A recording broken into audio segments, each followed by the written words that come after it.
What's up, guys? This is Ofo, and this is my first overused battle. I'm bringing you in Black and White 2. Um, it's a good battle, but unfortunately, it is plagued by a little bit of hacks.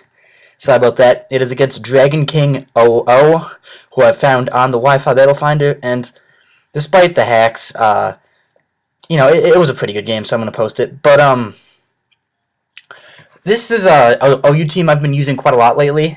This is actually the first game I actually used it online. But I have been using it quite a lot in Pokemon Showdown, and I'm doing pretty well with it. I think I have like a rank of, I think it's almost 1600 now, for those who know what that means. But so I actually don't even know what that means really, but I know like that the best are like up at maybe around 2000 or something. So I'm doing pretty good, but I could be doing better. But regardless, I'm really liking this team, and was really looking forward to using it, and it didn't disappoint. So looking at his team, he did bring a sand team, which is unfortunate, which means I'm going to have to deal with that weather war and hopefully win it. But especially because if I lose the weather war, that pretty much makes my thunderous Therian form pretty much useless. But I do decide to lead him with Politoed because if he leads with Tyranitar, then I can I'm actually slower, so I will get at my rain up last, and then I will be able to threaten it out. If it leads to anything else, I'm gonna get at my rain, and that's fine with me. So let's get into the battle. So, yep, like I said, I lead with Politoed as he ends up leading with Tyranitar, which is kind of good for me because no matter what he does, he's not going to want to KO me because I am a bulky special. Especially bulky. So, I mean, I wouldn't take it really well, especially if he's max attack and banded, but I would take it because I am max HP, and Politoed has pretty nice natural defense, and I would take him out with a Scald. So I do just decide to go for Scald, not want to no predict or anything, and he goes right into Mew. I do get a critical hit and a burn first turn. I told you the hacks was pretty common in this game, but honestly the burn hurt me more than anything else because he has a Lumberry synchronized set, which means it just gets me burned and he's not really affected by it. He does decide to set up a substitute as I just stay and go for Scald because I figured, Mew tends to be special attacker, and if he isn't, he's probably like a taunt Stealth Rock set, and if he's like that, then I want to stay and take him out. If he's special attack set, then I want to stay in too.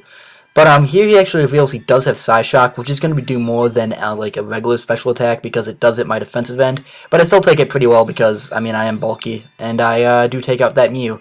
So obviously that crit helped a lot, but honestly I don't think that Mew would have been doing much to me, so I'm not too worried.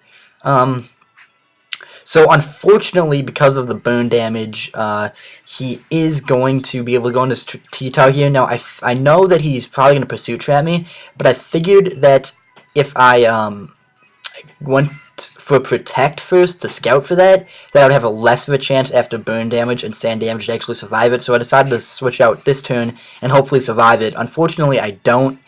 From about half health, which is unfortunate, which means he did win the weather war, which is really bad for this team.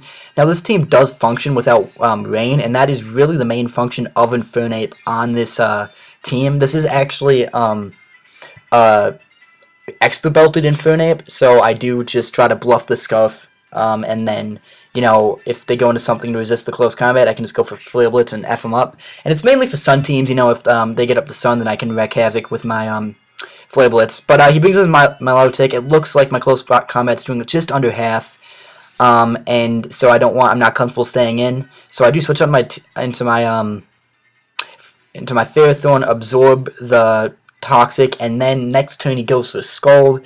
And very unfortunately, he actually just gets the burn first turn from that Scald. So really, the Hex does go both directions. And this really sucks because I assumed he was going to switch, so I went for Thunder Wave, but because he decided to stay in, that means that he is going to have an increased defense, because he has that ability called something, which makes it so when he's statused, his defense increases.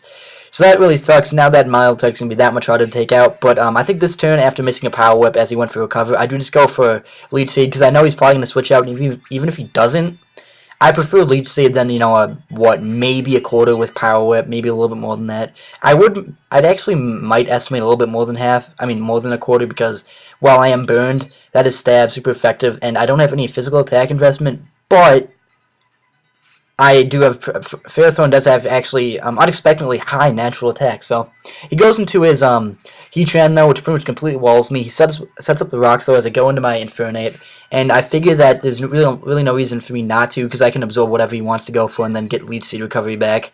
So that's always nice. So now he's forced to go out into something to take a close combat. Now, unfortunately, because we got to recover up, and now he's paralyzed, the close combat's going to be doing even less than it used to. So he's still in green after that, which means there's no way in hell I'm staying in. Because he did reveal he has Scald. I mean, what Milotic doesn't have Scald, or at least some kind of water move. So I do switch out this turn, and I know this Milotic is going to be really hard to take out because my Ferrothorn is now, my Ferrothorn is now burned, and that was pretty much my best guy to take him out. But I do go into my Thundurus because I figure, if there's any use this guy's going to get without the sun, without the rain, it's just going to try to take out this Milotic. So I do just go for Thunder this turn, as he does decide to switch into his Heatran. Unfortunately, but not really, it's not that unfortunate. I do miss the Thunder. Now, of course, that does suck. But at the same time, that's 50% accurate in the sand, so I'm not going to complain at all. He won the Weather Wars, so I guess that's the advantage. So now I do go for Focus Blast. I luckily do hit it, break his air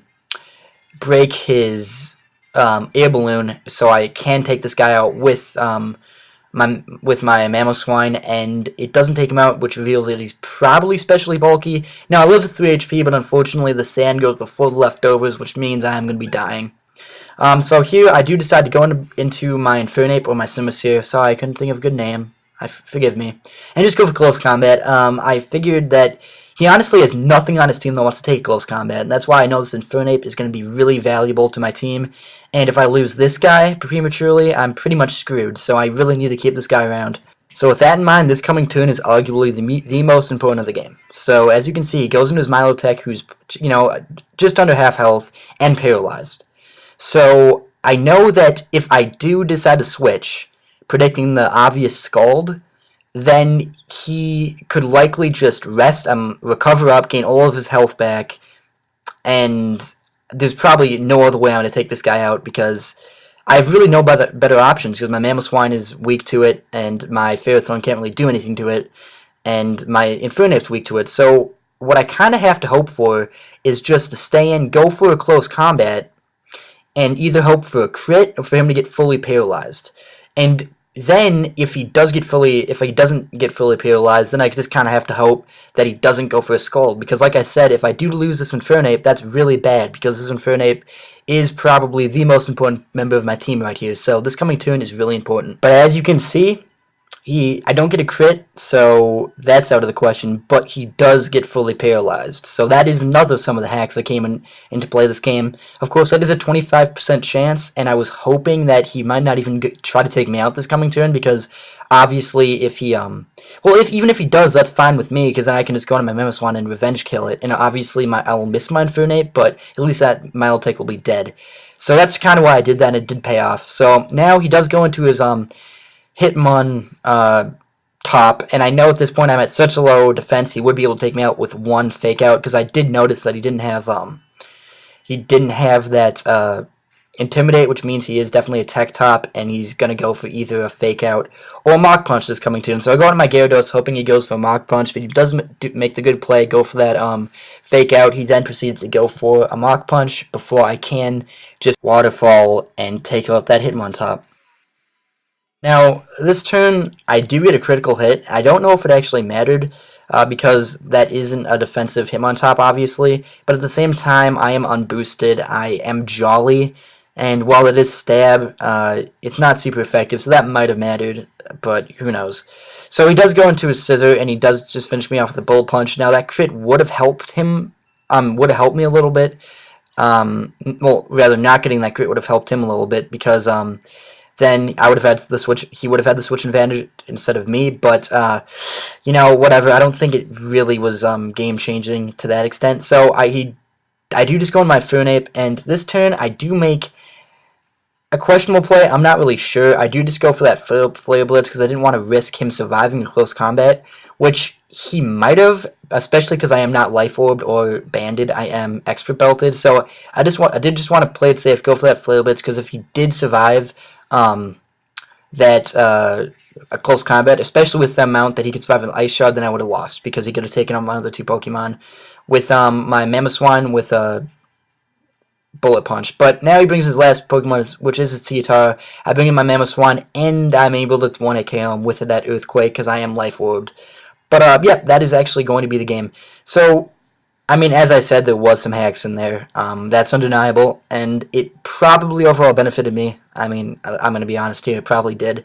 But at the same time, it did go both ways, and even if I didn't get that full paralysis on that Mile Take, which was definitely the biggest hacks of the game, I probably could have still won, but I don't know. You know, it's all up in the air, but that definitely did help me to win. But hopefully you guys enjoyed. That was a little haxy game, but, you know, what can you do?